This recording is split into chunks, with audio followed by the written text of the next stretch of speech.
حقوق اور رحم و عدل۔ قرآن پاک پر کہنے کو اعتراض تو سب کر لیتے ہیں، مگر اس مسئلہ میں دیکھو کہ قرآن عظیم نے یہی مسئلہ جو آپ کفارے کا بیان کر رہے ہیں کہ رحم نہیں ہوتا تھا یا عدل نہیں ہوتا تھا، قرآن مجید نے، اسلام نے اس کو 2 جملوں کے اندر جو ہے وہ حل کیا۔ اسلام نے جو نظریہ دیا ہے وہ کیا ہے؟ معافی کا۔ قرآن عظیم نے اس عقیدے کو جو مسیحی اس عقیدے کو جو مسیحی علماء کے لیے لا ینحل تھا، کس آسانی سے سلجھایا ہے۔ حقوق کی 2 اقسام ہیں، حقوق الہی، ان کا فیصلہ رحم سے ہوگا، حقوق العباد، ان کا فیصلہ عدل سے ہوگا، اللہ فیصلہ۔ اب یہ مسئلہ ختم ہو گیا کہ رحم ہوتا ہے کہ نہیں ہوتا، عدل ہوتا ہے کہ نہیں ہوتا، اگر یہ ہوتا تو عدل نہیں ہونا تھا، یہ ہوتا تو رحم نہیں ہونا تھا۔ چلو آپ غور کریں کہ انتظام دنیا بھی قائم رہا اور عظمت دین بھی اشکار ہو گئی، اور الوہیت کو جامع بشری میں ملبوس کرنے کی بھی ضرورت بھی نہ پڑی، کو نیچے آنے کی بھی ضرورت نہیں پڑی۔ قرآن کی ضرورت بائبل کی روح سے۔ جناب من، میرا تو یہ دعویٰ ہے کہ جو شخص تورات و انجیل کو غور سے پڑھے گا، اس کو بائبل کو آپ پڑھیں گے نا تو آپ کو پتہ چلے گا کہ قرآن کی ضرورت ہے، قرآن کے بغیر آپ کچھ بھی نہیں ہے۔ آگے انہوں نے مختلف دلیلوں سے یہ بات ثابت کی۔ کیسے؟ تو اس کو قرآن کریم کی ضرورت کا خود بخود اقرار کرنا پڑے گا۔ تورات یعنی خداوند کا پرانا عہد نامہ دیکھو، جو حضرت موسیٰ کی کتاب سے شروع ہوتا ہے اور تاکہ بنی اور ملاکی نبی کی کتاب پر ختم ہو جاتا ہے، ملاکی نبی اور ملاکی بنی کی کتاب پر ختم ہو جاتا ہے۔ چلے، اور ملاکی نبی، اس مجموعہ ملاکی نام کے نا ان کی کتاب ہے یہاں موجود ہے بائبل میں۔ اس مجموعہ کی سب کتابوں میں ایک موعود کی پیش خبریاں ملتی ہیں، اور اس سے عیسائی صاحبان کو بھی اتفاق ہے۔ اچھا، اب یہ عہد نامہ قدیم کے اندر یہ بات لکھی ہے کہ ایک موعود آئے گا، ایک نبی نے آنا ہے، ایک شخصیت نے آنا ہے، اس کا مطلب یہ ہے کہ یہ مکمل نہیں ہے عہد نامہ قدیم، ایک آنے والے کی خوشخبری سنائی ہے۔ آگے چلیں۔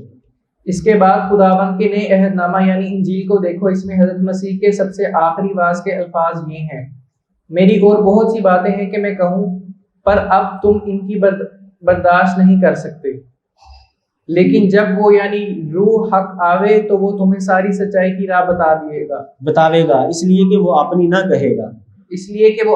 کہے گا، لیکن جو کچھ وہ سنے گا سو کہے گا، اور وہ تمہیں آئندہ کی خبریں دے گا، وہ میری بزرگی کرے گا۔ اب یہ انجیل یوحنا باب 16 کے اندر جناب مسیح کا جو آخری خطاب ان کے شاگردوں کے ساتھ ہے نا، اس کے اندر انہوں نے کہا کہ میں باتیں تو اور بھی کرنی ہیں لیکن تم برداشت نہیں کر سکتے، روح حق نے آنا ہے، وہ تمہیں بتائے گا۔ اس کا مطلب یہ ہے کہ جناب مسیح نے بھی ایک بندے کا انتظار جو ہے وہ کروایا ہے کہ میرے بعد ایک شخصیت آئے گی، ایک روح حق آئے گی، وہ میری بزرگی بھی ظاہر کرے گا، تمہیں اپنی باتیں نہیں، وہ خدا کی باتیں تمہیں بتائے گا۔ اس کا مطلب یہ ہے کہ انجیل بھی کامل نہیں ہے۔ اچھا، اب آگے پڑھیں۔ اس تقریر سے آپ بخوبی معلوم کر سکتے ہیں کہ تورات و انجیل ہم کو تکمیل کے انتظار میں چھوڑ کر علیحدہ ہو جاتے ہیں۔ وہ یہ نہیں کہتے کہ ہم مکمل ہیں، وہ کہتے ہیں انتظار کرو۔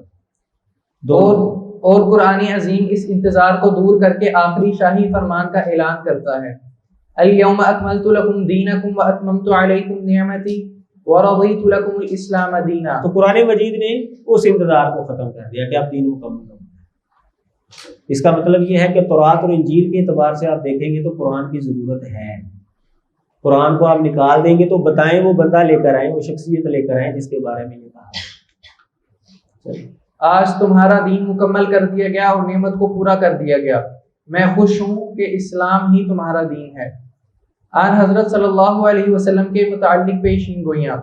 نقطہ شناسوں کے لیے یہی اعلان قرآن اور رسول پاک صلی اللہ علیہ وسلم کی برتری کے لیے اعلیٰ برہان ہے، لیکن اس کے بعد بھی اگر کسی کے دل میں یہ شبہ پیدا ہو کہ تورات اور انجیل نے ایک آنے والے کی خبر دی ہے، وہ تورات اور انجیل نے ایک آنے والے کی خبر دی، لیکن یہ کہاں بتایا کہ وہ شخص کون ہے اور کہاں ہوگا، یہ تو نہیں بتایا نا انجیل اور تورات، اور کس صفت و اخلاق کا ہوگا، تو ہم اس کے اطمینان اور سکون قلب کے لیے مختصر طور پر ان پیش گوئیوں کا بھی ذکر کرتے ہیں جو اس بارہ میں ان کتابوں میں پائی جاتی ہیں۔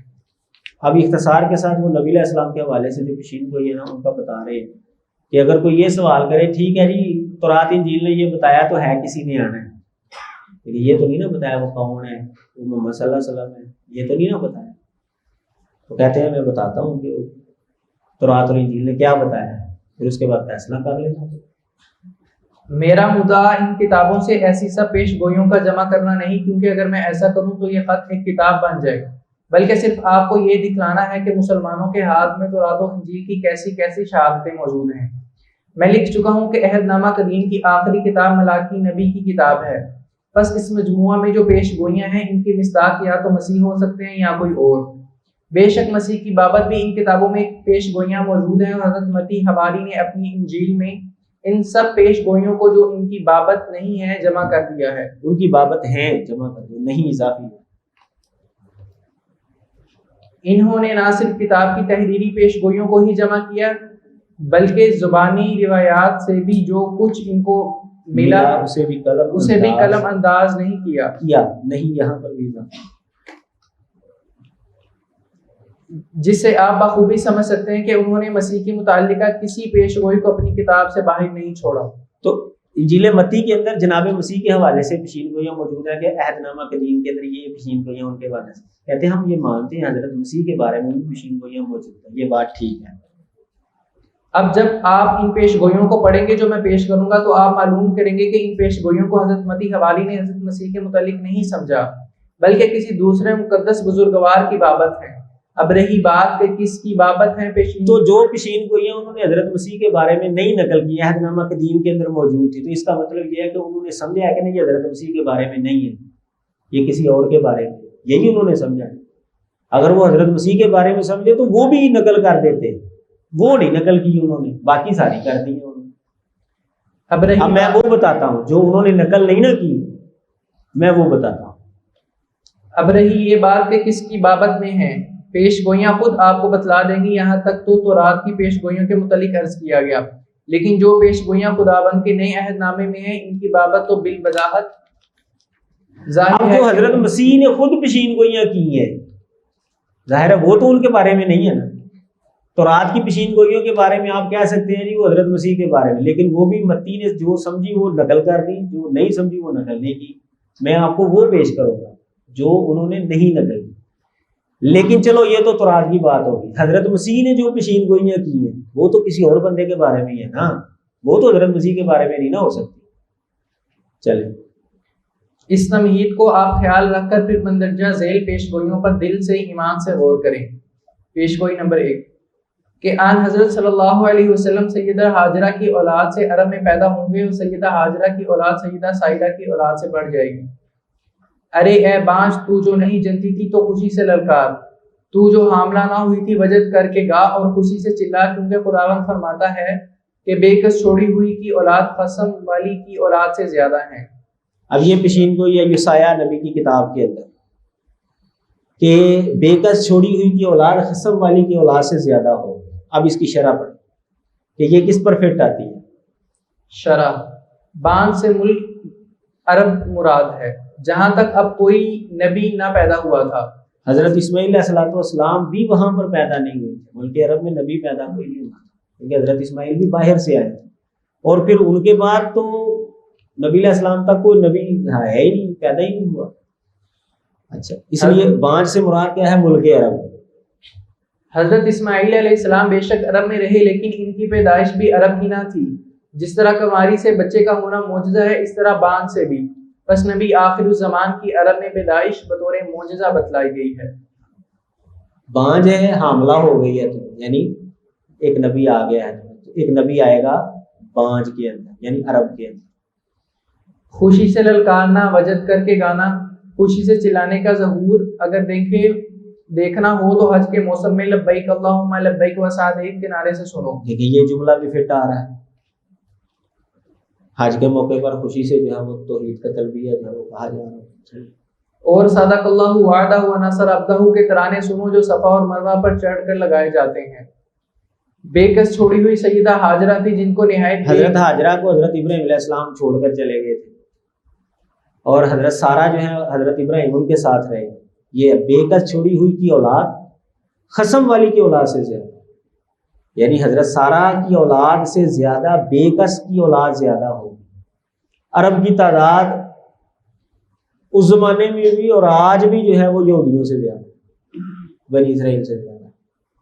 حضرت سارہ کی اولاد سے ہے نا یہ بنی اسرائیل ہے، یہودی ان کی اولاد، اور عرب جو ہے وہ دیکھ لیں حضرت اسماعیل کی جو اولاد ہے، حضرت ہاجرہ کی جو اولاد، ان کی تعداد آج بھی زیادہ۔ اس زمانے میں بھی زیادہ تھی، آج بھی زیادہ. چلے. بےکس چھوڑی ہوئی سیدہ ہاجرہ تھیں جن کو نہایت بے کسی کی حالت میں سنسان عرب کے بے آب و گیا دہشت میں چھوڑا گیا تھا، اور جن کا ایسے مقام میں 24 گھنٹے تک زندہ رہنا بھی تعجب تھا. قسم والی سیدہ سارہ تھی جو ابراہیم کے پاس شام کے سرسبز ملک میں ناز و نعم میں رہ رہی تھیں. ایسی بےکس موت کے منہ میں آئی ہوئی کی اولاد کا خانہ آباد دل شاد والی کی اولاد سے بڑھ جانا دوسرا ہے. دیکھیے پیشین گوئی دیکھو کس کے اوپر پھیٹا. چلے. پیش گوئی. اہل عرب کی فتوحات اور نبی صلی اللہ علیہ وسلم کی برکات کی بابت اپنے خیمہ کے مقام کو بڑھا دے، ہاں اپنے مسکنوں کے پردے پھیلا دے. دریغ مت کر، اپنی ڈوریاں لمبی اور اپنی میخیں مضبوط کر، اس لیے کہ تو دانے اور بائیں بڑھے گی اور تیری نسل قوموں کی وارث ہوگی اور اجاڑ شہروں کو بسا دے گی. یہ بھی یسایہ کے اندر، یسایہ نبی کی کتاب کے اندر یہ پیشین گوئی. یہ خطاب بھی عرب کی طرف ہے. عرب کے خیموں کا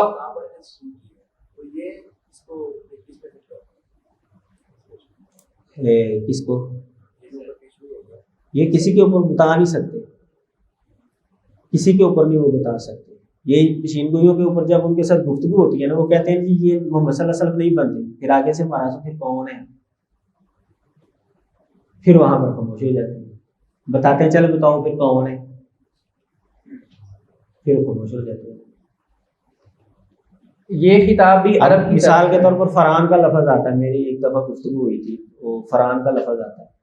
تو حضرت اسماعیل علیہ السلام فرعون کے اندر کہتے ہیں یہ وہ فرعون نہیں ہے، کوہ فرعون سے 10,000 قدوسیوں کے ساتھ آئے. جو آپ عرب کا فرعون کہتے ہیں نا، جو بائبل میں ہے، یہ فرعون کوئی اور ہے. میں نے کہا چلو جی بتا دو مجھے وہ فرعون کدھر ہے. چلو عرب والا تو سائڈ پر کرو، وہ فرعون بتاؤ مجھے وہ کدھر ہے. بتائیں کیا لکھتے ہیں وہ، آپ ان کی تشریحات پڑھیں گے، یہ یہاں کہیں پر ہے، یہاں کہیں پر ہے، یہ جملہ لکھتے ہیں. یار وہ کون سا بندہ ہے جو فرعون کی چوٹیوں سے 10,000 قدوسیوں کے ساتھ آئے.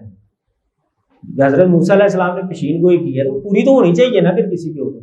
اچھا نبی علیہ السلام کو سائڈ پر کر دو، ہمیں وہ بندہ لا کر دکھا دیں، یہ کون سا مسئلہ. چلے. یہ خطاب بھی عرب کی طرف ہے. عرب کے خیموں کا اور لشکروں کا دیگر ممالک میں پہنچنا بھی صحیح نکلا، اور عرب نے اپنے داہنے ہاتھ کے ملکوں یعنی ایران اور یمن کو بھی فتح کیا، اور اپنے بائیں ہاتھ کے ملکوں مصر، افریقہ، اندلس کو بھی فتح کیا، اور بنی اسرائیل کی قوموں کے بھی وارث ہوئے، اور شام کے اجڑے شہروں کو بھی بسایا. پیش گوئی. آن حضرت صلی اللہ علیہ وسلم کے نسب کی اور مکہ اور مدینہ کا ذکر. بیابان اور اس کی بستیاں، کیدار کے آباد دیہات اپنی آواز بلند کریں گے. اب یہ کدار جو ہے نا، یہ کون تھا؟ یہ حضرت اسماعیل علیہ السلام کا بیٹا تھا. اب یہ یسایہ باب 42 کے اندر جو ہے نا کہ کدار کی بستیاں جو ہے نا وہ دیہات، وہ آوازیں بلند کریں گے. اب پڑھیں ذرا. کدار حضرت صلی اللہ علیہ وسلم کے بزرگ، کیدار آن حضرت صلی اللہ علیہ وسلم کے بزرگ اور اسماعیل علیہ السلام کے بیٹے. اب یہ بات تو لکھی ہوئی نا کدار کے حوالے سے، اور کدار جو ہے یہ حضرت اسماعیل کا بیٹا تھا، یہ بھی بائبل کے اندر لکھا ہوا ہے. مکہ اور مدینہ انہی کے دیہات میں ہے. اس درس میں بتلایا گیا ہے کہ نبی موعود کیدار کی اولاد سے ہوں گے، اور مکہ مدینہ ان کو خاص عزت حاصل ہوگی. آواز بلند کرنے سے ذکر، تسبیح و تحلیل. اب کدار کی بستیاں جو ہے وہ دیکھ لو، کدار کہاں پر آباد ہوا تھا. حضرت اسماعیل علیہ السلام کے بیٹے یہاں پر یہ آباد ہوئے تھے، مکے اور اس کے ارد گرد کے علاقے. تو اب اس کی بستیوں کے اندر جو ہے نا وہ آوازیں بلند ہوگی. تو دیکھ لو وہاں پر اذانیں نہیں ہوتی، اذانیں ہونا شروع نبی علیہ السلام کے بعد توحید کا جو ہے نا وہ آوازیں آنا شروع ہوتی.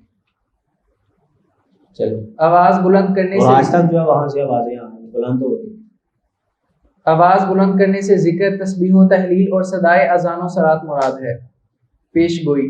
آن حضرت صلی اللہ علیہ وسلم کی خصوصیات اور ختم نبوت کی ہم کو ایک بیٹا بخشا گیا، اور سلطنت اس کے کندھے پر ہوگی، اور وہ اس نام سے کہلاتا ہے عجیب. یہ بھی ایک پیشین گوئی نبی علیہ السلام کی خصوصیات اور ختم نبوت کے حوالے سے. یہ پیشین گوئی مشیر خدائے قادر، ابدیت کا باپ، سلامتی کا شہزادہ، اس کی سلطنت کے اقبال اور سلامتی کی کچھ انتہا نہ ہوگی.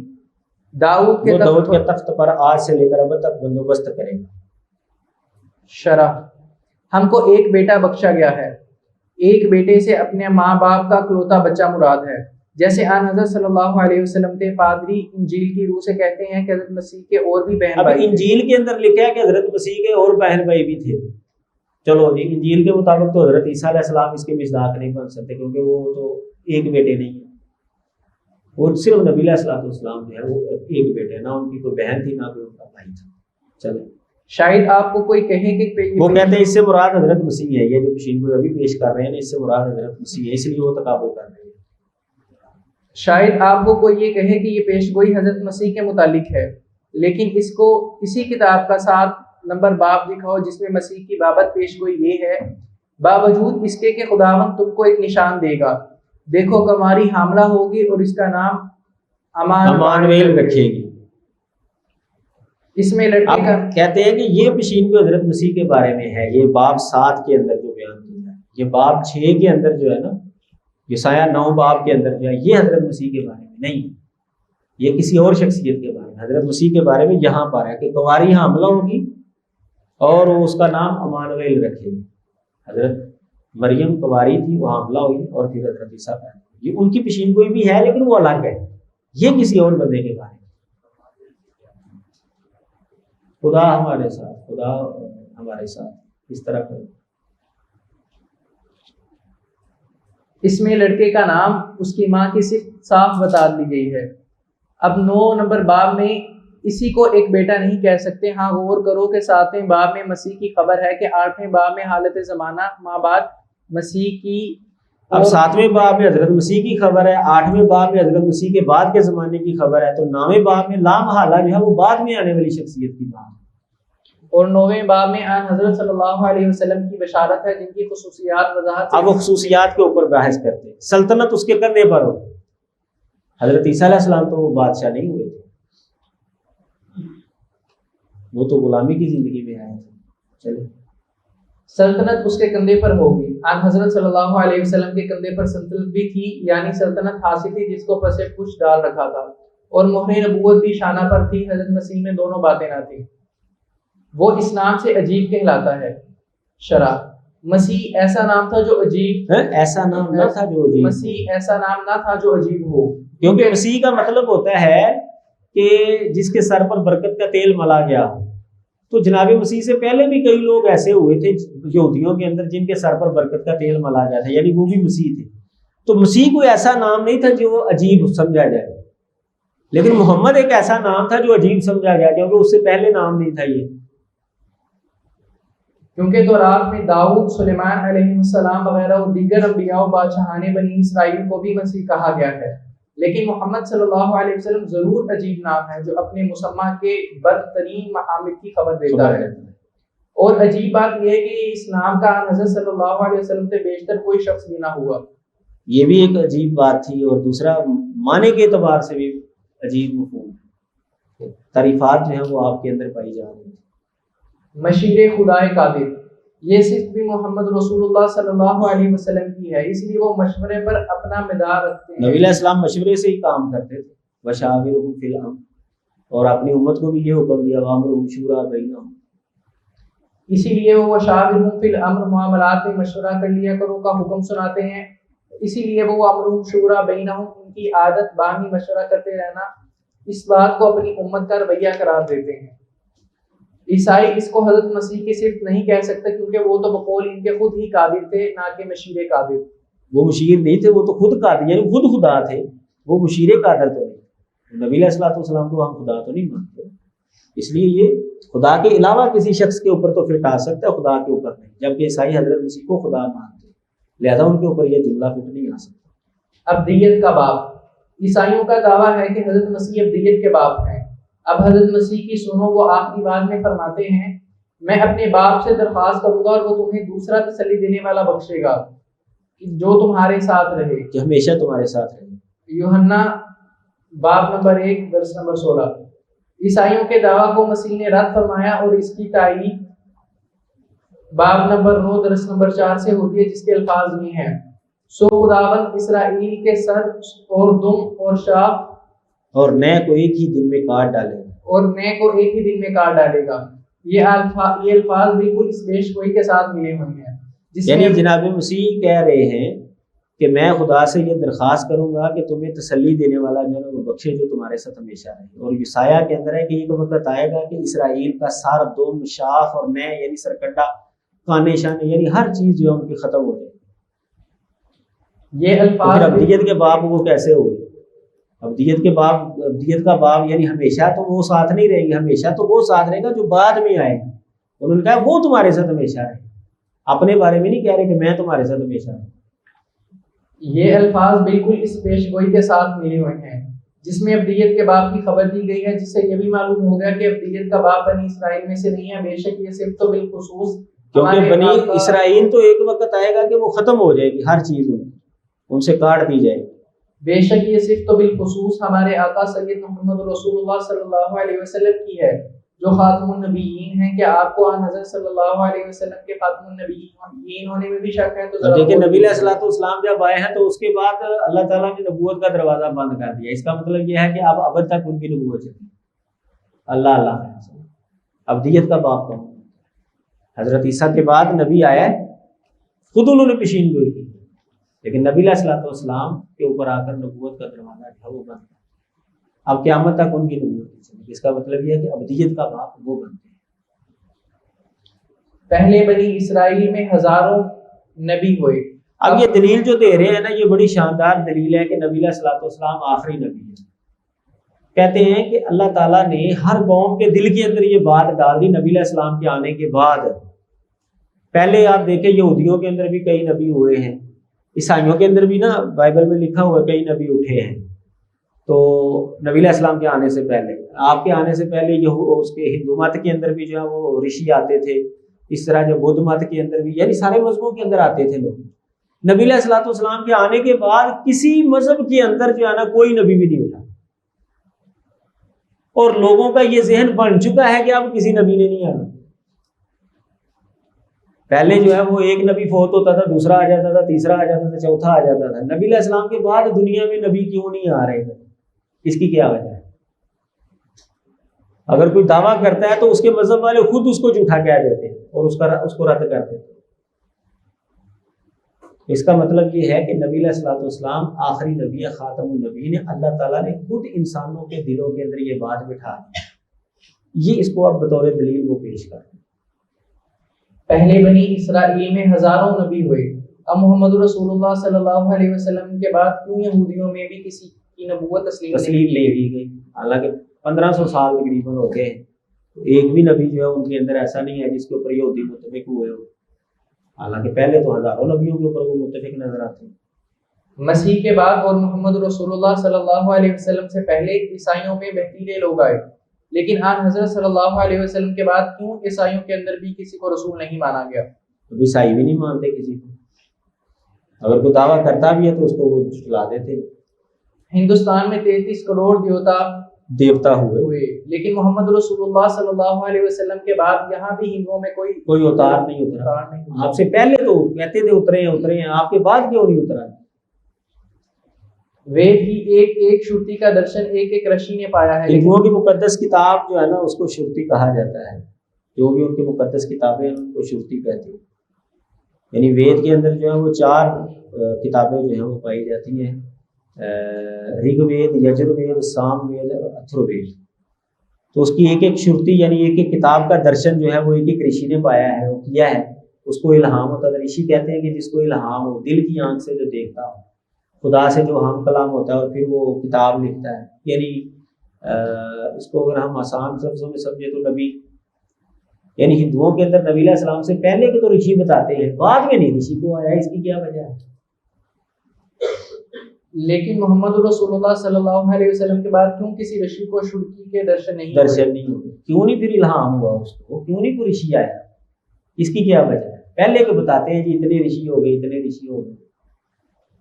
ایران میں زرتشت، جاماسب وغیرہ پر یزدانی زرتشت جو ہے یہ کہتے ہیں نبی ہوا ہے، اللہ بہتر جانتا ہے۔ ہمارا جن کے بارے میں کنفرم نہیں ہے، ان کے اوپر اجمالی ایمان ہوگا ہمارا۔ جن کا نام آ گیا قرآن حدیث کے اندر ان کے اوپر تو تفصیلی ایمان ہے کہ یہ اللہ کے نبی ہیں، اور جن کے بارے میں نام نہیں آیا ان کے بارے میں ہمارا اجمالی ہے کہ نبی آیا ہے اس قوم کی طرف، لیکن یہ بندہ نبی ہے یہ کنفرم ہے، کیونکہ اللہ نے فرمایا کہ ہر قوم کی طرف ایک نبی، ایک ہادی جو ہے وہ آیا ہے۔ جامع سب جو ہے نا یہ زرتشت کا دماد تھا، اور اس کو بھی نبی سمجھا جاتا ہے، اس کو بھی الہام ہوتا تھا۔ تو کہہ رہے ہیں کہ ایران کے اندر زرتشت بندہ ہوا ہے، جامع سپ ہوا ہے، ان کے اوپر یزدانی سروش اترتا تھا، یزدانی فرشتہ اترتا تھا، وہی لانے والا۔ یزدان وہ خدا کو سمجھتے تھے نا، خدا کا ایک نام انہوں نے رکھا ہوا یزدا اور احرمان، تو اس کا جو ہے نا وہ جو وہی لانے والا ہوتا تھا نا اس کی طرف سے اس کو سروش کہتے تھے۔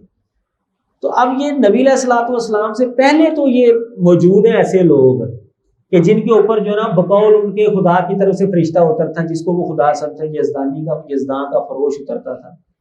نبی علیہ السلام کے بعد بھی کیوں نہیں یہ ان کے اندر کوئی ایسا بندہ آیا؟ کوئی بھی نہیں مانتا کہ نبی علیہ السلام کے بعد بھی کوئی ایسا ہو، اس کی کیا وجہ؟ اب پارسیوں میں کیوں کسی کے پاس یزدانی احکام نہیں آتے؟ کیا وجہ؟ اب ان کے اندر کیوں نہیں نبی اٹھ رہا ہے؟ یہ سب قدرت کے روشن دلائل ہیں کہ ارادت الہیہ نے نبوت کے سلسلے کو سیدنا و مولانا محمد صلی اللہ علیہ وسلم کی ذات اقدس و انور پر ختم کر دیا ہے، اور اس سلسلے کی ختمیت کا یقین بنی نوع انسان کی تباہی میں محفوظ کر دیا گیا ہے۔ بے شک آن حضرت صلی اللہ علیہ وسلم کی یہی مبارک ذات ہے جس کو ابدیت کا باپ ہونے کا شرف ہے، کیونکہ ابدیت کا باپ اور خاتم النبیین دونوں مرادی کو ہم مانا ہے۔ سلامتی کا شہزادہ، سلامتی کا شہزادہ وہی ہے جو اسلام کا سرتاج ہے، کیونکہ انجیلی کے مترجموں نے لفظ اسلام کی جگہ سلامتی کا لفظ استعمال کیا ہے۔ سلامتی کا شہزادہ وہی ہے جو دارالسلام کا مالک ہے۔ سلامتی کا شہزادہ وہی ہے جو سلام علیکم طبتم فادخلوها خالدین کی بشارت سناتا ہے۔ سلامتی کا شہزادہ وہی ہے جو تحیتہم فیہا سلام کی نوید سناتا ہے۔ سلامتی کا شہزادہ وہی ہے جس نے السلام علیکم وعلیکم السلام کو اسلام کا تیسرا حصہ قرار دیا گیا ہے۔ اس کی سلطنت کے اقبال اور سلامتی کی حد نہ ہوگی۔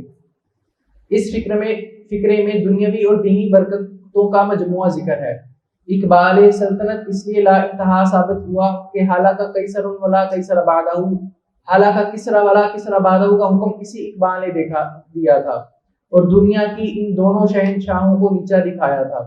اور سلامتی اس لیے لا انتہا ہے کہ اسلام دنیا کے ہر گوشے میں، ہر طبقے میں پہنچا اور ہر زمانے میں ترقی پذیر رہا۔ تو یہ جملہ بھی نبی علیہ السلام کے حوالے سے پورا فٹ آتا ہے کہ ان کی سلطنت کے اقبال اور سلامتی کی حد نہ ہو، کہ نبی علیہ السلام کی سلطنت نے جو اس زمانے کی سپر پاور تھی ان کو بھی گرا دیا، اور اسلام جو ہے وہ ہر جگہ پر پہنچا اور روز بروز ترقی ہی کر رہا ہے۔ جتنا مرضی اس کو ختم کرنے کی کوشش کی جا رہی ہے یا پرانے زمانے کے اندر بھی، لیکن پھر بھی یہ بڑھ ہی رہا ہے۔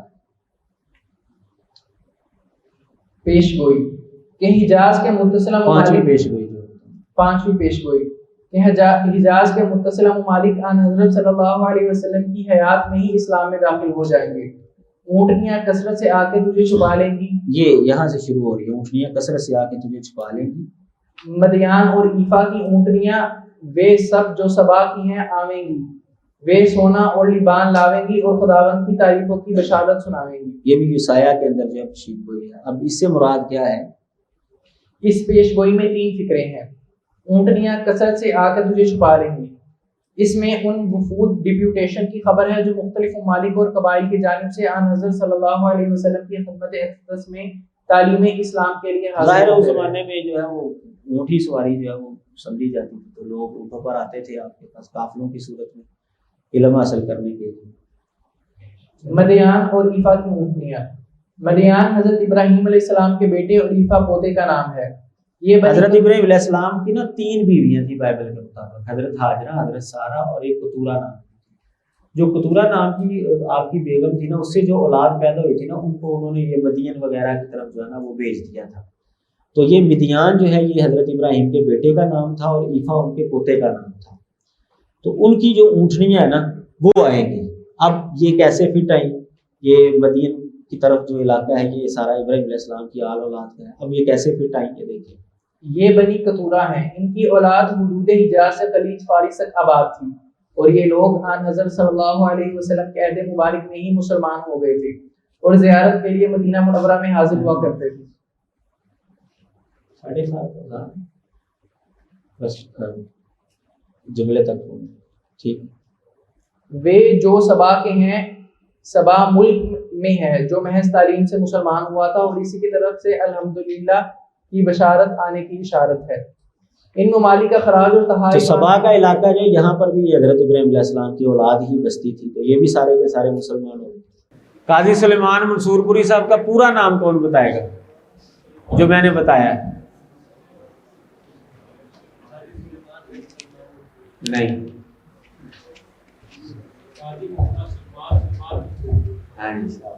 سلیمان سلمان منصوب ہے.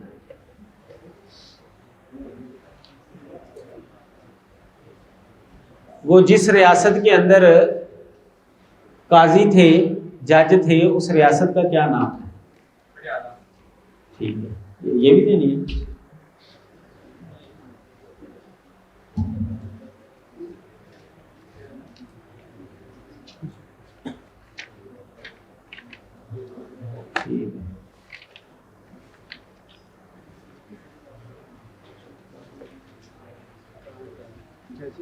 ہندوؤں کا وہ کون سا فرقہ جو ہے وہ پیدا ہوا تھا بعد میں، جو بت پرستی کے خلاف تھا؟ میں نے اس کا نام بتایا ہے. نام نہیں، میرا خیال اس فرقے کا نام نہیں بتایا، اس کے بانی کا نام بتایا. نہیں، آپ دے دیا جواب. نہیں، ہندوؤں کے اندر ہندوؤں کا وہ فرقہ جو کہ توحید پرست ہے، بت پرستی کے خلاف ہے، اس کے بانی کا نام کیا ہے؟ بانی اس کو کس نے بنایا اس فرقے کو؟ نہیں، گرو نانک نہیں، سوامی دیانند. ٹھیک ہے، چلیں جی، بسم اللہ. چھٹی پیش گوئی جی. بنی اسماعیل کا مسلمان ہونا، قربانی کی رسم کا جاری ہونا، کعبے کا قبلہ قرار دیا جانا. بسم اللہ والصلاۃ والسلام علی رسول اللہ. چھٹی پیش گوئی. بنی اسماعیل کا مسلمان ہونا، قربانی کی رسم کا جاری ہونا، کعبہ کا قبلہ قرار دیا جانا. دیدار کی ساری بھیڑیں تیرے پاس جمع ہوں گی، نبید کے مینڈے تیری خدمت میں حاضر ہوں گے، وہ منظوری کے واسطے میرے مذبح پر چڑھائے جائیں گے اور میں اپنی شوکت کے گھر کو بزرگی دوں گا. یہ یسایہ باب 60 کے اندر جو ہے یہ پیشین گوئی ہے. اب اس کی شرح کرتے ہیں کہ یہ کیسے اسلام کے اوپر فٹ آتی ہے. حضرت مسیح کا قول ہے کہ میں بنی اسرائیل کی کھوئی ہوئی بھیڑوں کے پاس بھیجا گیا ہوں، اور اس پیش گوئی میں قیدار کی بھیڑوں اور نبید کی مینڈوں کا ذکر ہے. یعنی جناب مسیح جو ہے وہ تو بنی اسرائیل کی طرف نبی بن کر آئے ہیں، جبکہ اس پیشین گوئی کے اندر قیدار اور نبید کے بھیڑوں کا تذکرہ ہے. وہ تو بنی اسرائیل میں نہیں آتے، یہ حضرت اسماعیل کے بیٹے ہیں. واضح ہو کہ قیدار حضرت اسماعیل علیہ السلام کے دوسرے بیٹے کا نام ہے، اور حضرت صلی اللہ علیہ وسلم اسی شاخ میں سے ہیں. قیدار کی اولاد حجاز میں آباد ہوئی. نبید حضرت اسماعیل علیہ السلام کے بڑے بیٹے کا نام ہے، جن کی اولاد الحجر کے وسط سے مشرق کی جانب اور وادی الفرات کے اندر تک اور جنوب کی طرف حدود حجاز تک آباد ہوئی. بنو قیدار اور بنو نبید کے مسلمان ہو جانے کی خبر ہے جو واقع ہوئی، اور مینا پر بعد از حج قربانی کا کیا جانا لازمی ٹھہر گیا. جہاں لاکھوں حاجی کروڑوں قربانیاں پیش کرتے ہیں، بنو قیدار اور بنو نبید کی آبادی کے مقامات کا پتہ لگ گیا ہے. تو شوکت کا گھر کعبہ کے سوا اور کوئی نہیں ہو سکتا. شوکت کا گھر بیت الحرام کا ترجمہ ہے. اس کو بزرگی کا دیا جانا، اس کا قبلہ تسلیم کیا جانا جو عہد نبوی میں ہوا، تو یہ بالکل نبی علیہ السلام کے زمانے کے حوالے سے پیشین گوئی کر جائے. جی، ساتویں پیشوا انجیل اور تورات کی، جن میں حضرت صلی اللہ علیہ وسلم کا اسم مبارک ہے. ہر شخص کو یہ خیال گزرے گا کہ جس عظیم الشان نبی کی بابت تمام پہلے صحیفوں میں اس کثرت سے اور اس وضاحت سے پیش گوئیاں موجود ہیں، کیا اس کا نام بھی بتلایا گیا ہے؟ میں کہتا ہوں کہ بے شک تورات و انجیل میں نبی کریم صلی اللہ علیہ وسلم کا نام بھی بتلایا گیا ہے، اور یہ نام بکثرت دیا گیا ہے. لیکن ترجمہ کرنے والوں کی دانستہ یا نادانستہ غلطیوں نے شکل بدل دی ہے. ہمارے ہاتھ میں جو اردو کی بائبل ہے وہ اصل زبان سے بلا واسطہ ترجمہ نہیں کی گئی، بلکہ ترجمہ در ترجمہ ہے. آپ اس امر کو ذہن نشین کر کے مندرجہ ذیل پیش گوئیوں پر غور کریں. اول، یعنی بائبل کے اندر نبی علیہ السلام کا نام بھی موجود ہے، لیکن پتہ کیا کیا انہوں نے علام کے ترجمے بھی کر دیے، علم کا بھی آگے ترجمہ کر. جب وہ علم کا ترجمہ ہو گیا، پھر اگلی نسل نے جب اس کا ترجمہ کیا، اس کو دیکھا تو انہوں نے کہا کہ یہ علم نہیں ہے، یہ تو ترجمہ ہی ہے، جبکہ حقیقت میں اصل لفظ جو ہے وہ بطور علم وہاں پر لکھا گیا تھا. تو اپنی دیواروں کا نام تجارت نہیں، یہاں نجات ہے لفظ اصل. تو اپنی دیواروں کا نام نجات اور اپنے دروازوں کا نام ستودگی رکھے گی۔ غور فرمائیے کہ ستودگی ترجمہ ہے محمدیت کا۔ چونکہ لفظ محمدیت کے لکھنے سے عیسائیوں کو سخت نقصان پہنچتا ہے، اس لیے اس کا ترجمہ فارسی ستودگی کا معنی ہوتا ہے تعریف، تو محمدیت کے اندر جو ہے یہ مفہوم پایا جاتا ہے۔ اب یہ محمدیت کا لفظ لکھتے تو وہ تو پتہ چل جانا تھا۔ واضح رہے کہ اس مقام پر ستودگی کا لفظ اتفاقاً واقع نہیں ہوا۔ یسایہ 61 باب 11 کے لفظ ہیں، خدا بند یہودا صداقت اور ستودگی کو ساری قوموں کے حضور اگاوے گا، یعنی صداقت اور ستودگی یعنی محمدیت کو اللہ تعالیٰ جو ہے ساری قوموں کے سامنے جو ہے نا وہ پھلاور کرے۔ تو اب دیکھیں کہ یہ پیشین گوئی نبی علیہ الصلوۃ والسلام جب آئے ہیں ان کے اندر دونوں صفات پائی جاتی ہیں، تعریف، محمدیت کا معنی بھی ہے اور صداقت کا معنی بھی ہے۔ آپ کے لوگ صادق اور امین بھی مانتے ہیں، اور پھر ساری قوموں کے سامنے جو ہے آپ جو ہے وہ بارآور ہوئے ہیں، آپ کا حل جو ہے وہ پوری دنیا کے اندر پھیلا ہے۔ غزل الفضلات میں حضرت سلیمان علیہ السلام نے نبی کریم صلی اللہ علیہ وسلم کا پورا حلیہ بیان کیا ہے۔ دیکھو باب نمبر 5 درس نمبر 10۔ حلیہ کے بعد انہوں نے نام بتلایا ہے جس کو ترجمہ میں بدل ڈالا گیا۔ بائبل میں موجودہ الفاظ یہ ہیں، وہاں وہ سراپا عشق انگیز ہے۔ جس لفظ کا ترجمہ عشق انگیز کیا گیا ہے وہ عبرانی لفظ محمدیم ہے۔ محمدیم، یہ آج بھی عبرانی بائبل کے اندر محمدیم لکھا ہوا ہے۔ یہاں عبرانی میں یم علامت تعظیم ہے۔ عبرانی زبان میں جو ہے نا یہ جمع کی تظیم کے لیے یہ لفظ آتا ہے، ایم یا اور میم، یعنی محمدین، محمد اصل لفظ ہے اور ایم جو ہے وہ تظیم کے لیے آتا ہے۔ ہمارے محمد، مبارک محمد، حضرت محمد، یہ اس کا معنی ہے، جناب محمد، جسے الوہ سے الوہین بمعنی اللہ تعالیٰ، الوہین یہ الوہین ہوتا ہے، الوہین بمعنی اللہ تعالیٰ، اور بال سے بعلیم بمعنی بال بزرگ۔ اسی طرح محمد صلی اللہ علیہ وسلم سے محمدین یعنی حضرت محمد صلی اللہ علیہ وسلم۔ عبرانی سے ترجمہ کرتے وقت اسم کا ترجمہ بطور صفت کر دیا گیا، اور دیگر مترجمین نے صفت کا اثر و نتیجہ لے لیا، لیکن جب اصل کتاب سے محمدین موجود ہے تو خدا کی حجت سب پر ختم ہو چکی۔ سوم آج بھی یہ موجود ہے لفظ۔ حجی نبی کی کتاب نمبر 4 دیکھو، اور ہجی نبی جو ہیں، ہجی نبی کی کتاب نمبر 4 نہیں، یہ ان کے نا کتاب کے اندر چیپٹر ہی 2 ہیں، تو یہ 4 کا لفظ یہاں پر غلط لکھا گیا، وہ کاتب کی غلطی ہے، 2 لکھیں، باب نمبر 2۔ یہ نبی گزرے ہیں بنی اسرائیل کے اندر، ان کے ناموں پر یہ کتابیں ہیں، ان کی بائبل کے اندر موجود ہیں۔ یہ بنی اسرائیل کے اندر ان ناموں کے نبی گزرے ہیں، کتاب نمبر 2 دیکھو، اور پھر انہی کے ناموں کے اوپر کتاب بھی ہے، ان کی کتاب کو انہی کے نام کی طرف منسوب کیا ہے۔ ہجی نبی کی کتاب، ملاکی نبی کی کتاب، زکریا نبی کی کتاب، یونا نبی کی کتاب۔ 6 درس سے 9 تک پڑھو کہ حضرت صلی اللہ علیہ وسلم کا نام بھی ہے، اور کعبہ کو یروشلم کی جگہ قبلہ مقرر کرنے کا ذکر بھی ہے۔ ہنوز ایک مرتبہ تھوڑی سی مدت بعد میں آسمان و زمین اور تری و خشکی کو ہلا دوں گا۔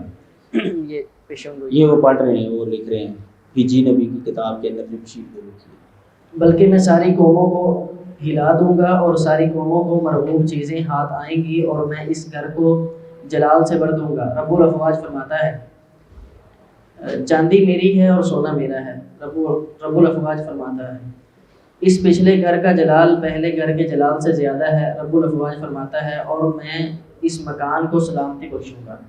7ویں درس کے جن کے الفاظ پر خط کھینچا گیا ہے، عبرانی تورات میں اس کے اصل یہ جو مرغوب چیزیں ہاتھ آئیں گی نا، یہ مرغوب چیزیں ہاتھ آئیں گی، اس کے بارے میں وہ کہہ رہے ہیں۔ عبرانی تورات میں یہاں پر لفظ ہے وباؤ ہمدس، نہیں یہ ہمدس نہیں ہے، میں نے لکھے ہمدت ہے لفظ ہے نا عبرانی زبان کے اندر، وباؤ ہمدت قال حبویم، وباؤ ہمدت قال حبویم، یہ لفظ ہے۔ اس کا ترجمہ ہے کہ سب قوموں کا حمد آئے گا، ہمدت یعنی محمد جس کی حمد سب اقوام کریں۔ عبرانی لفظ ہمدت ہے جس کے عربی میں معنی حمد ہے۔ اردو ترجمہ کرنے والے نے خدا جانے کہاں سے مرغوب چیزیں اس کا ترجمہ کر دیا، اور ہاتھ آئیں گی اپنی طرف سے بڑھا دیا۔ گھر کو جلال سے بھر دینے کا ذکر 7ویں درس میں بھی ہے اور 9ویں میں بھی۔ 8ویں درس میں یروشلم کو چاندی اور کعبہ کو سونا بتلایا گیا ہے، کیونکہ پچھلا گھر جس کا ذکر 9ویں درس میں ہے وہ کعبہ ہے جو یروشلم کے بعد ہمارا قبلہ ٹھہرا، اور پہلا گھر یروشلم تھا۔ پچھلے گھر کے جلال کا زیادہ ہونا اس طرح ثابت ہے کہ مکان کو سلامتی بخشی گئی، اسی لیے عرب اس کا نام دارالسلام کہتے ہیں، اور اسی لیے قرآن میں اس کی صفت یہ ہے من دخلہ کان آمنا، جو شخص اس گھر میں داخل ہوتا ہے اس کے لیے سلامتی ہے۔ 4 یوحنا باب 15 درس نہیں، یہ 14 باب ہے، یہ 15 باب غلطی ہے کاتب۔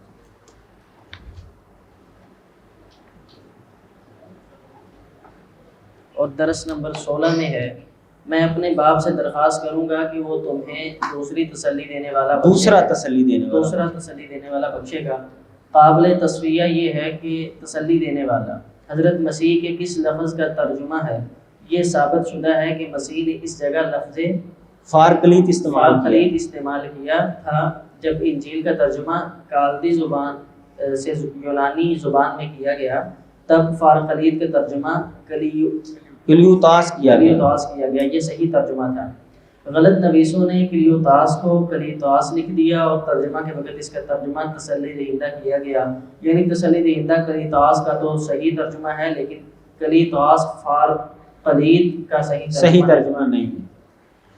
کلیوتاس کو جو ہے نا کلیتاس کر کے نا پھر ترجمہ جو ہے نا وہ بدل دیا۔ فارقلیت کا صحیح ترجمہ احمد بنتا ہے، اور بعد اس میں وہ احمد جو قرآن مجید کے اندر پیشین گئی وہ اصل میں یہ والی مجید ہوئی جس کا انہوں نے ترجمہ در ترجمہ کرتے ہوئے وہ حلیے بگاڑ دیا۔ اور اب یہ انجیل کا فقرہ قرآن مجید کی اس آیت کے ہم معنی ہو گیا، وَمُبَشِّرًا بِرَسُولٍ يَأْتِي مِن بَعْدِ اسْمُهُ احمد۔ اس کے اوپر ہمارے دوست ہیں حکیم عمران ثاقب صاحب، ان کی پوری کتاب ہے لفظ فارقلیت کے اوپر نا، وہ وکلف ایسنگ کو عیسائی تھا، اس نے اس کے اوپر کتاب کیا لکھا تھا، تو اس کے رد میں انہوں نے وہ کتاب لکھی، یہ غالباً مکتبہ قدسیہ والوں نے شائع فارقلیت اسمہ احمد، یہ اس کا نام ہے، حکیم عمران ثاقب صاحب۔ چلیے تفصیل کے ساتھ آپ وہ کتاب دیکھ سکتے ہیں تفصیل کے لیے۔ کاش عیسائی صاحبان اس ترجمہ در ترجمہ عبارتوں کے نقصانات سے آگاہ ہو جاتے تو ایمان لانے میں جو حجاب ان کے سامنے گرا ہوا ہے اٹھ جاتا۔ بعض عیسائیوں نے اس پیشگوئی کے متعلق عجیب تعویل کی کہ تسلی دہندہ سے مراد روح القدس ہے جو حواریوں پر نازل ہوئی تھی، لیکن انہوں نے یوحنا باب 14 یہاں پر بھی لفظ 14 باب 14 درس 30 کا خیال نہیں کیا۔ اس میں حضرت مسیح کے یہ لفظ ہیں، اس جہان کا سردار آتا ہے اور مجھ میں اس کی کوئی چیز نہیں۔ عیسائیوں کا اصولی مسئلہ یہ ہے کہ خدا بیٹا روح القدس کا جلال قدرت فیومیت برابر کی ہے، اور اس پیشگوئی میں مسیح اس بزرگوار کی آمد کی خبر دیتا ہے جس کی صفات عالیہ میں سے مسیح کو کوئی بات حاصل نہیں، اور اسی لیے وہ اس جہان کا سردار ہے۔ جہان کا سردار ترجمہ ہے سرور عالم جو حضرت صلی اللہ علیہ وسلم کا عالم ہے، اور ترجمہ ہے سید ولد آدم کا جو حضرت صلی اللہ علیہ وسلم کا الہامی خطاب ہے۔ اسی مقام میں انجیل لوقا باب 24 درس 49 کو پڑھ لینا چاہیے۔ حضرت مسیح علیہ السلام کے یہ الفاظ ہیں، میں اپنے باپ کے اس موعود کو تم پر بھیجتا ہوں۔ اس لفظ موعود نے ان تمام پیشگوئیوں کی جن کا تمام پہلی کتابوں میں وعدہ کیا گیا ہے تصدیق کرتی ہے۔ عیسائی صاحبان اگر محمد رسول اللہ صلی اللہ علیہ وسلم پر ان پیشگوئیوں کا اطلاق نہیں کرتے تو ثابت کر کے دکھلائیں کہ ان کے سوا اور کس شخص پر یہ پیشگوئیاں صادق آتی ہیں۔ عیسائیوں کا انبیاء کی نسبت ارتکاب کبائر کا عقیدہ۔ الغرض کتب سماویہ میں محمد صلی اللہ علیہ وسلم کی پیشگوئی کا بیان نہایت وسیع ہے، اس لیے میں ایک اور مسئلہ کا ذکر کرتا ہوں۔ عیسائیوں کی کوشش اور تعلیم یہ ہے کہ جملہ انبیاء میں جن کو وہ بھی انبیاء جانتے ہیں کچھ نہ کچھ نقص و عیب نکالیں تاکہ اکیلے مسیح کا پاک و برتر ہونا ثابت ہو جائے، جس پر لرزہ پڑ جاتا ہے اور رونگٹے کھڑے ہو جاتے ہیں، جبکہ وہ بعض انبیاء کی نسبت بدترین عیوب کا الزام لگاتے ہیں۔ وہ کہتے ہیں کہ لوط پیغمبر علیہ السلام نے بیٹیوں سے زنا کیا۔ یہ جو ہے نا یہ کتاب پیدائش باب 19 فقرہ نمبر 33 سے لے کر 37 تک جو ہے نا وہ پڑھیں گے آپ تو ملے گا کہ حضرت لوط نے اپنی بیٹیوں سے نعوذ باللہ طلاق دیا، اور پھر اس سے باقاعدہ ان بیٹیوں کے 2 بیٹیاں تھیں، ان کی اولاد بھی اور نسل چلی باقاعدہ آگے، وہ اس بدکاری کے نتیجے میں اولاد ہوئی اور نسل چلی باقاعدہ دونوں سے. پیدائش کتاب ہے، باب 19 ہے، فقرہ نمبر 33 سے لے کر 37 تک. چلے. اور دانشمند سلیمان نے جن کی کتاب مجموعہ تورات میں شامل ہے اپنی آخری امت میں غزل الغزلات ان کی کتاب ہے، حضرت سلیمان کی طرف جو منسوب ہے. اور داؤد ان نبی کے بارے میں لکھا ہے کہ آخری عمر میں نا، یہ امت نہیں لفظ، آخری عمر میں بت پرستی انہوں نے کی تھی. یہ آپ کو تذکرہ ملے گا سلاطین نمبر 1 باب 11 فقرہ نمبر 1 سے 5 تک، کہ آخر عمر میں انہوں نے بت پرستی شروع کر دی. سلاطین نمبر 1 باب 11 فقرہ نمبر 1 سے 5. سلاطین نام کی 2 کتابیں، اس کے اندر 2 حصے ہیں. چلے. اور داؤد نبی نے دوسرے شخص کی بیاہتا جورو کو دوسرے بندے کی بیوی کو جو ہے نا ہیلے سے اپنے گھر میں بلایا اور اس کے ساتھ بدکاری کی. یہ حضرت داؤد علیہ السلام کے حوالے سے بائبل میں لکھا ہوا. یہ واقعہ آپ کو ملے گا 2 سموائل نمبر 2 باب نمبر 11 فقرہ نمبر 2 سے لگ کے 16 تک، 2 سے 16 تک. اس میں آپ کو یہ واقعہ ملے گا. اور اسرائیل نے اپنے اندھے باپ کو جل کر، اسرائیل سے مراد حضرت یعقوب علیہ السلام، جل دے کر اور بڑے بھائی کا، سموائل نمبر 2 یہ کتاب کا نام، نبی بھی باب نمبر 11 فقرہ نمبر 2 سے 16. اسرائیل یعنی حضرت یعقوب علیہ السلام نے اپنے والد حضرت اسحاق کو دھوکہ دیا. اپنے بڑے بھائی کے جیسا حلیہ بنا کر، وہ نبینا ہو چکے تھے، اپنے بڑے بھائی جیسا حلیہ بنا کر ان سے برکت کی دعا لے لی جھوٹ بول کر. تو انہوں نے اپنے باپ سے دغا کی. یہ بائبل کے اندر لکھا ہے. کتاب پیدائش باب 25 فقرہ نمبر 27 سے 29. اسی طرح باب 27 اور فقرہ نمبر 6 اور اس کے بعد والا. چلیں. ایک حدیث اور لاٹ پادری صاحب کا اعتراض. لاٹ پادری کا مطلب ہوتا ہے بڑا پادری، جو پادریوں کا سربراہ ہوتا ہے. میں لاہور میں تھا کہ ایک وہاں کے لاٹ پادری صاحب نے واز کہا کہ مسلمانوں کے نبی معصوم نہیں، کیونکہ وہ خود اپنی دعا میں خدا کے حضور کہا کرتے تھے ربی انی ظلمت نفسی ظلما کثیرا. میں نے ایک پادری کو اپنے گھر لا کر یہ حدیث دکھلائی جس میں اس دعا کی تعلیم دی گئی ہے. ابو بکر صدیق کا سوال ہے کہ ہم لوگ نماز میں کون سی دعا پڑھیں، اور حضرت صلی اللہ علیہ وسلم نے ان کو مذکورہ بالا دعا سکھلائی.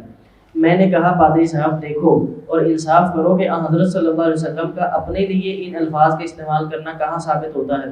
وہ بولا ہاں اس سے تو ثابت نہیں ہوتا. میں نے کہا انجیل میں ہے کہ ایک شخص نے مسیح سے کہا اے نیک. مسیح نے فرمایا تو مجھے نیک کیوں کہتا ہے؟ نیک تو کوئی نہیں مگر ایک خداوند. تو یہ انہوں نے حوالہ لکھا ہے انجیل متی کا. تو انجیل متی میں یہ بات نہیں ہے، واقعہ ہے وہاں پر، لیکن یہ حوالہ جو ہے نا یہ دوسری انجیلوں کے اندر موجود ہے. انجیل مرقس باب 10 فقرہ نمبر 17 اور 18، انجیل لوکا باب 18 فقرہ نمبر 18 اور 19.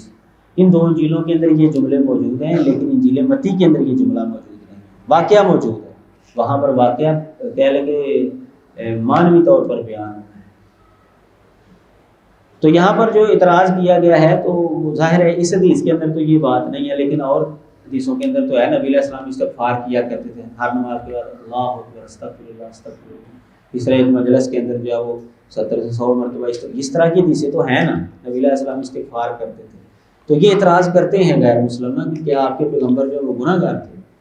تو استغفار کرنا یہ عبادت کا حصہ ہے، اور عبادت کرنے کے لیے یہ ضروری نہیں ہے کہ بندہ پہلے گناہ گار ہو. جو آپ سمجھ میں آیا جی. استغفار کرنا یہ اسلام کے اندر عبادت کا حصہ ہے، عبادت ہے، اور عبادت کے لیے گناہ گار ہونا کوئی ضروری نہیں ہوتا. چلیں. تو جب بنیاد ہی ختم ہوگی سوال بھی ختم ہو گیا. اہل اسلام کے اعتقاد نسبت انبیاء.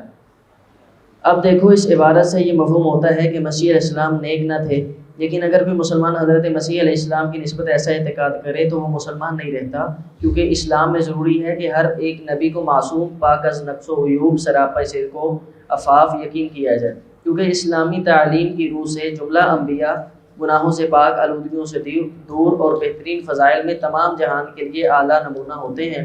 ان سے کسی نقص و پالیدگی یا عیب و ناپاکی کو منسوب کرنا گمراہی ہے. جناب من، اگر آپ اندازہ فرمائیں کہ انبیاء کی نسبت مسلمانوں کا عقیدہ پاکیزہ ہے یا عیسائیوں کا. مخالفین کے مناظرہ میں قرآن مجید کی تعلیم. بعض لوگوں نے دیکھا کہ عیسائی دیگر انبیاء پر نکتہ چینی کرتے ہیں، حتیٰ کہ ہمارے سید و مولا نبی کریم صلی اللہ علیہ وسلم کی شان میں گستاخانہ الفاظ کے استعمال کرتے ہیں، تو انہوں نے انجیل میں سے ایسی عبارتیں نکالیں جن سے مسیح میں گناؤنی عادتیں اور گندی باتیں ثابت ہوں، لیکن میں ایسی باتوں کو مباحثہ کی ضرورت سے بھی یہ مرزا قادیانی کی طرف اشارہ ہے ان کا۔ مرزا قادیانی نے یہ حرکت کی کہ اس نے عیسائیوں کے مقابلے میں نا حضرت عیسیٰ علیہ السلام کی توہین کرنا شروع کر دی کہ انجیل میں یہ لکھا ہے، انجیل میں حضرت مسیح گالیاں دیتے تھے، یہ لکھا ہے، بولا عجیب و غریب اس نے باتیں۔ تو اس کے اوپر تبصرہ کر رہے ہیں کہ ہم ان چیزوں کو پسند نہیں کرتے کہ ہم جو ہے وہ مناظرے کے طور پر بھی حضرت عیسیٰ علیہ السلام کے اوپر جو ہے وہ اس طرح کی کوئی بات کریں۔ ہاں، ان لوگوں پر افسوس ہے جو بحث و مباحثہ کے جوش میں آ کر دوسرے کے بزرگوں کو برا کہنے لگتے ہیں۔ قرآن مجید کی تعلیم تو یہ ہے کہ بتوں کو بھی برا نہ کہو، کیونکہ بت پرستی کا بطلان کچھ اس طرح پر نہیں ہوتا کہ ہم کسی دیوتا کی مورتی کو گالیاں دینے لگیں، بلکہ بطلان اس طرح ہوتا ہے کہ خدائے واحد کا ہی لائق عبادت و سزاوار پرستش ہونا ثابت کریں۔ قرآن مجید اور فلسفہ حال و قدیم۔ آپ نے لکھا ہے کہ قرآن کی تعلیم خدا کی طرف سے نہیں بندے کی طرف سے ہے۔ میں دریافت کرتا ہوں کہ آپ کے نزدیک کوئی کسی تعلیم یا کتاب دنیا میں خدا کی طرف سے ہے بھی؟ براہ کرم اس کا نام بتلا دیجیے تاکہ… بڑا اچھا سوال ہے یہ۔ کوئی بھی آپ سے کہے نا قرآن اللہ کی کلام، آپ بتائیں معیار کیا ہے کسی کی کلام کو پر اللہ کی کلام کو پڑھنے، تو اس کے مطابق ہم دیکھ لیتے ہیں تاکہ میں قرآن پاک کی تعلیم کی برتری اس سے ثابت کر دوں۔ کیا قرآن پاک کی برتری اور صداقت کی یہ عمدہ دلیل نہیں ہے کہ قرآن مجید حالیہ فلسفہ کی بھی اسی استحکام اور متانت سے مقابلہ کر رہا ہے جس خوبی اور کمال سے فلسفہ قدیم کا مقابلہ کیا ہے؟ یعنی جتنے بھی نئے فتنے اٹھتے ہیں قرآن مجید ان کا مقابلہ کرتا ہے، قرآنوں کا بھی نیوں کا۔ قرآن سے آپ کو دلیلیں مل جاتی ہیں ان کے رد میں۔ کیا آپ دعویٰ کر سکتے ہیں کہ انجیل کی عبارتیں منطق اور فلسفہ کے سامنے پیش کیے جانے سے صحیح رہ سکتی ہیں؟ کیا ایک آدمی کے جسم کے اندر کئی بھوتوں کا گھس جانا اور نکل جانا کوئی فلسفی تسلیم کر سکتا ہے؟ تسلیس کی انجیل کے اندر ایسی باتیں موجود ہیں نا کہ ایک بندے کے اندر جو ہے نا وہ کئی شیاطین جنات ہیں وہ داخل تھے۔ تسلیس کی تعریف اور تواریخ۔ ہاں، عیسائیت کا سب سے بڑا مسئلہ تسلیس ہے، لیکن کیا کوئی ذی علم دعویٰ کر سکتا ہے کہ تین دراصل ایک ہوتے ہیں اور ایک فی الحقیقت تین ہوتا ہے؟ کیا یہ صحیح ہو سکتا ہے؟ کیا ایک چیز جداگانہ قائم بذات ایک بھی ہو اور پھر دوسرے جداگانہ قائم بذات چیز کا ایک تہائی حصہ بھی ہو؟ کیا آپ نے مسئلہ تاریخ کے متعلق کچھ تاریخ سے بھی معلومات حاصل کی ہیں؟ یہ ثابت شدہ ہے کہ حضرت مسیح علیہ السلام سے 360 برس پیشتر افلاطون نے یہ مسئلہ ایجاد کیا تھا کہ خدا علت اولا ہے اور اس نے علت اولا ہے اور اس نے عقل اول اور روح اعظم کے ذریعے سے دنیا کو بنایا۔ یعنی یہ تثلیث کا نظریہ اصل میں افلاطون نے جو ہے وہ پیش کیا تھا۔ تو ان لوگوں کو خوش کرنے کے لیے تثلیث کا عقیدہ جو ہے عیسائیوں نے جو ہے وہ رائج کر لیا۔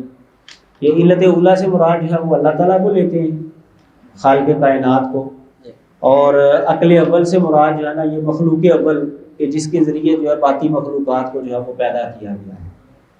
اور روح اعظم کس کو کون سی چیز وہ مراد لیتے ہیں افلاطون صاحب وہ نہیں پتہ چلا۔ یہ دو چیزوں کا پتہ چلا ہے، علت اولا اور عقل اول۔ بہرحال تثلیث کا نظریہ اس نے پیش کیا تھا کہ کائنات ان تین چیزوں سے بنی ہے۔ سر یہ روح اعظم وہ بھی تو ہو سکتا ہے جو ان کا عالم امثال کا جو نظریہ ہے کہ وہ جو ایک خاص جیسے گھوڑا ہے دنیا میں تو اس کی ایک روح ہے جو کسی اور عالم میں ہے۔ نہیں مجھے نہیں پتا، اس میں میرے علم افلاطون کے نزدیک اس کی بات کرنی ہے، اس کی بات کرنی ہے جی۔ علت اولا، عقل اول اور روح اعظم تینوں ایک ہی وجود کے تین حصے ہیں۔ افلاطون کا یہ مسئلہ یونانیوں میں خوب مشتہر اور دل نشین تھا۔ جب عیسائیت کے واعظین حضرت مسیح سے 9 برس بعد یونان پہنچے تو انہوں نے اہل یونان کو عیسائی بنانے کے لیے اپنے مذہب میں بھی خدا، بیٹا، روح القدس کا مسئلہ گھڑ لیا اور لوگوں کو یقین دلایا کہ افلاطون نے جس عقل اول کا ذکر کیا ہے مسیح وہی عقل اول تھا جو مجسم ہو گیا تھا۔ اس مطابقت کی وجہ سے یونانیوں پر عیسائیت نے جلد اثر کیا اور آسمانی تعلیم پر یونانی تخیلات نے قبضہ کر لیا۔ جناب من، اگر آپ عیسائیت پر غور فرمائیں گے تو آپ کو معلوم ہوگا کہ وہ ایک ایسا مذہب ہے جو انسان کو انسان پرستی سکھاتا ہے، ایک ایسا مذہب ہے جو خدا اور بندوں کے درمیان ایک دیوار بناتا ہے، ایک ایسا مذہب ہے جو شریعت کے سب سے بڑے اور سب سے پہلے حکم توحید کو رد کرتا ہے۔ سیدہ ہاجرہ کی حریت۔ آپ نے سیدہ ہاجرہ مسیحیوں کی طرف سے یہ اعتراض کیا جاتا ہے کہ حضرت ہاجرہ جو ہے نا یہ لونڈی تھی، تو حضرت اسماعیل جو ہے وہ لونڈی کے بیٹے ہیں، تو لونڈی کے بیٹے سے جو ہے وہ نبی پیدا ہی نہیں ہو سکتا، لہذا محمد صلی اللہ علیہ وسلم نبی ہے ہی نہیں۔ یہ وہ وہاں سے لڑی چلا کر یہ نتیجہ نکالا۔ چلیں آپ نے سیدہ ہاجرہ کی ذات پر بھی اعتراض قائم کیا ہے اور اہل عرب پر تان دیا ہے۔ مجھے پورا یقین ہے کہ آپ نے یہ فکرہ صرف عیسائیوں سے سن کر لکھ دیا ہے۔ یہ سچ ہے کہ عیسائی لوگوں نے ہمارے دلوں کو دکھانے کے لیے ان الفاظ کا اکثر استعمال کیا ہے، لیکن یہ الفاظ کچھ ہم مسلمانوں کے لیے ہی مخصوص نہیں رہے، بلکہ سینٹ پال نے اپنے خط میں ان سب بنی اسرائیل کو جنہوں نے عیسائی مذہب قبول نہ کیا تھا لونڈی بچہ کہا ہے، جس سے یہ گلتیوں باب 4 فقرہ نمبر 22 سے لے کر 31 تک پڑھیں گے نا گلتیوں کا نام خط کو، تو وہاں پر اس نے یہودیوں کو لونڈیوں کا بچہ کہا ہے، لونڈی کا بچہ کہا ہے۔ انہوں نے عیسائیت قبول نہیں نہ کی تو کہتا ہے یہ لونڈی کے بچے ہیں، تو اس پر تبصرہ کر رہے ہیں کہ اب یہ دیکھو ایک مذہب کے لوگ ہیں، پولوس جو ہے وہ بھی یہودی تھا، اور وہ جو نہیں ماننے والے حضرت عیسیٰ علیہ السلام کو وہ بھی یہودی ہیں، ایک مذہب کے لوگ اور نسل بھی ایک ہی ہے، نسلی طور پر تو یہ سارے آپس میں خاندانی بھائی ہیں نا سارے۔ تو انہوں نے کہا کہ دیکھو ایک بھائی دوسرے بھائی کو لونڈی کا بچہ کہہ رہا ہے صرف اس وجہ سے کہ مذہب قبول نہیں کیا، تو اگر ایک سوکڑ نے دوسری سوکڑ کو لونڈی کہہ دیا تو اس میں مسئلہ کیا ہے؟ کیا سوکڑوں کے اندر لڑائی نہیں ہوتی؟ حضرت سارہ حضرت ہاجرہ کی لڑائی ہوگی تو حضرت سارہ نے غصے میں آ کر لونڈی کہہ دیا اس کو، تو کیا ہو گیا؟ اس کا مطلب کہ لونڈی بن گئی ہیں، اگر وہ لونڈی بن گئے پھر تو سارے یہودی لونڈی کے بچے ہوئے۔ جواب سمجھ میں آیا؟ جی، جس سے نتیجہ یہ نکلتا ہے کہ نہ صرف سوتن اپنی سوت کو غصے کے وقت لونڈی کہتی رہی ہے، اور نہ صرف ستیلا بھائی اپنے ستیلے بھائی کو لونڈی بچہ کہہ کر پکارتا رہا ہے، بلکہ ایک ماں باپ کی اولاد نے بھی اختلاف مذہب کے وقت اپنے بھائی کو یہی خطاب دیا۔ یعنی یہ لڑائی جھگڑے کے اندر یا غصے کے وقت اگر یہ لفظ بول دیا جائے تو اس کا یہ مطلب نہیں ہوتا کہ وہ حقیقی لونڈی ہے یا وہ حقیقی لونڈی کا بچہ ہے، تو یہ صرف اختلاف کی وجہ سے جو ہے غصے کی وجہ سے یہ لفظ بولا گیا ہے۔ تو تورات کے اندر جو یہ بات آتی ہے نا کہ حضرت سارہ نے حضرت ہاجرہ کو لونڈی کہا تھا، تو یہ غصے کی وجہ سے کہا تھا، لڑائی ہو رہی تھی۔ ہاں، متیر بھائی کو جسم سے لونڈی بچہ ہونے کا الزام دیا تھا، تو یہ حقیقی بھائی متریا برا جنہوں نہیں کہتے متریا برا، تو یہ حقیقی بھائی کو روح سے لونڈی بچہ روح سے لونڈی بچہ ہونے کا، یعنی روح القدس ان کے نزدیک یہ نظریہ ہے نا کہ یہ کتابیں جو ہے نا روح القدس کی تائید سے لکھی گئی، کیونکہ جب مترے بھرا لونڈی کا بچہ کہہ دیتا ہے، ایتھے تے سکا بھرا سکے بھرا روح القدس کی تائید نال لونڈی کا بچہ کہہ رہے ہیں، اگر ایتھے کیوں نہیں مانتے تسی؟ ایتھے تے بلولا مننا چاہیے تھانوں، اوتھے تے چلو غصے چونا نہیں کیا، ایتھے تے سکا بھرا کہن دیا تے روح القدس کی تائید نال کہن دیا، نہیں سمجھ آئی؟ پنجابی بول رہی تھی اس واسطے نہیں سمجھ، کہہ رہے دلیل دے رہے ہیں کہ تم یہ کہتے ہو کہ حضرت اسحاق نے حضرت اسماعیل کو لونڈی کا بچہ کہا، حالانکہ یہ جملہ نہیں ہے بائبل کے اندر، حضرت سارہ نے حضرت ہاجرہ کو کہا، یہ تو جملہ ہے۔ وہ دونوں آپس میں مترے بھائی تھے، ماں الگ الگ تھی اور باپ ایک تھا، ٹھیک ہے، اور یہاں پر جو ہے اس نے پولوس نے یہودیوں کو لونڈیوں کا بچہ کہا ہے، ان کا تو خاندان بھی ایک ہے، اور اس نے کہا بھی روح القدس کی تائید سے ہے، تو یہاں پر تو بلولا پھر لونڈیوں کا بچے ہونے چاہیے نا، وہ یہاں پر نہیں تم مانتے، کیا وجہ ہے؟ یہی کہتے ہو نا کہ یار غصے سے کیا سے، تو وہاں پر نہیں ہم یہ دلیل کر سکتے کہ غصے میں کہا۔ کیا آپ اس مسئلے کی اور زیادہ افصلیت معلوم کرنا چاہتے ہیں؟ آپ پر لازم ہے کہ تورات میں ان الفاظ کا انتخاب کریں جو اسحاق اور اسماعیل علیہ السلام کے لیے کہے گئے، آپ کو معلوم ہو جائے گا کہ دونوں کو برابر کا وعدہ، برابر کی برکت دی گئی۔ اس کے بعد آپ ان الفاظ کو دیکھیں جو حضرت ابراہیم علیہ السلام کی اولاد بنی قطورہ کے لیے مستعمل ہوئے ہیں۔ قطورہ حضرت ابراہیم علیہ السلام کے حرم کا نام ہے۔ اس وقت آپ کو عین الیقین ہو جائے گا کہ اسحاق علیہ السلام اور اسماعیل علیہ السلام میں تو کچھ فرق نہیں ہے، اور بنی قطورہ میں ان دونوں کی نسبت سے بہت بھاری فرق ہے۔ ان دلائل کے بعد سیدہ حاجرہ جو برکت کی دعائیں اللہ تعالیٰ نے حضرت اسحاق کے لیے کی ہیں نا، وہی برکت کی باتیں حضرت اسماعیل کے لیے بھی کی ہیں اللہ تعالیٰ نے بائبل کے اندر. تو پھر فرق کیا ہوا؟ جبکہ حضرت ابراہیم کی جو تیسری بیوی سے اولاد ہے بنو قطورہ، ان کے لیے وہ باتیں نہیں ہیں، اور ان کے اندر کوئی نبی بھی نہیں آیا، ان کے اندر وہ فضائل مناقب نہیں ہیں. تو اس کا مطلب یہ ہوا کہ یہ دونوں بھائی جو ہیں یہ برابر کے درجے کے، حضرت اسماعیل بھی اور حضرت اسحاق. یہی وجہ ہے کہ بنو قطورہ جو ہے ان کا حکم الگ ہے، وہ بائبل سے بھی ثابت ہوتا ہے، اور عملی طور پر بھی دیکھو تو ان کے اندر نبی کوئی نہیں آیا. یہاں حضرت اسحاق کی لڑی میں نبی آئے ہیں، تو یہاں حضرت اسماعیل کی لڑی میں نبی آئے ہیں.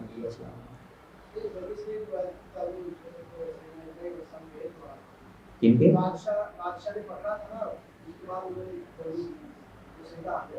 ہاں جی ہاں جی، وہ بات کر رہے ہیں، آ رہی ہے. ان دلائل کے بعد سیدہ حاجرہ کی نسبت اس قدر لکھ دینا کافی ہے کہ وہ بادشاہ مصر کی بیٹی کی بیٹی تھی. نہیں، بیٹی کی بیٹی نہیں، بادشاہ مصر کی بیٹی تھی. ان کے والد نے سیدہ سارہ کی عظمت و کرامت دیکھ کر اس شہزادی کو ان کی تربیت میں سونپ دیا تھا. تو یہ یہودی جو ربی ہے نا، یہودی محققین وہ بھی اس بات کو تسلیم کرتے ہیں کہ حضرت حاجرہ جو ہے نا یہ بادشاہ کی بیٹی تھی، یہ شہزادی تھی، یہ لونڈی نہیں تھی. یہ صرف عیسائیوں نے آ کر نا، پولوس نے آ کر جو ہے نا یہ خرابی ڈالی. یہودیوں کے اندر یہ نظریہ نہیں پایا ہے. روح اللہ کے معنی آپ نے اپنے خط میں لکھا ہے کہ قرآن نے مسیح کو روح اللہ کہا ہے اور اس سے مسیح کا ابن خدا ہونا نکلتا ہے. میں کہتا ہوں بے شک قرآن مجید میں حضرت مسیح علیہ السلام کی نسبت ہے وروح من، لیکن اس سے حضرت مسیح میں الوہیت کا جز کیوں کر ثابت ہوا، یا وہ ابن خدا کیوں کر بن گئے؟ قرآن مجید نے حضرت مسیح علیہ السلام کی جامع تعریف جو بیان فرمائی ہے وہ یہ ہے، ان ہوا الا عبد انعمنا علیہ، مسیح ہمارا وہ بندہ ہے جس پر ہم نے اپنا انعام کیا ہے. تو جب واضح نص میں حضرت مسیح کو بندہ کہا گیا تو لہذا جتنے بھی باقی الفاظ ہوں گے وہ اس کے تحت دیکھے جائیں. اب جو صفات ان کے بیان ہوئے وہ سب ابدیت کے تحت ہیں.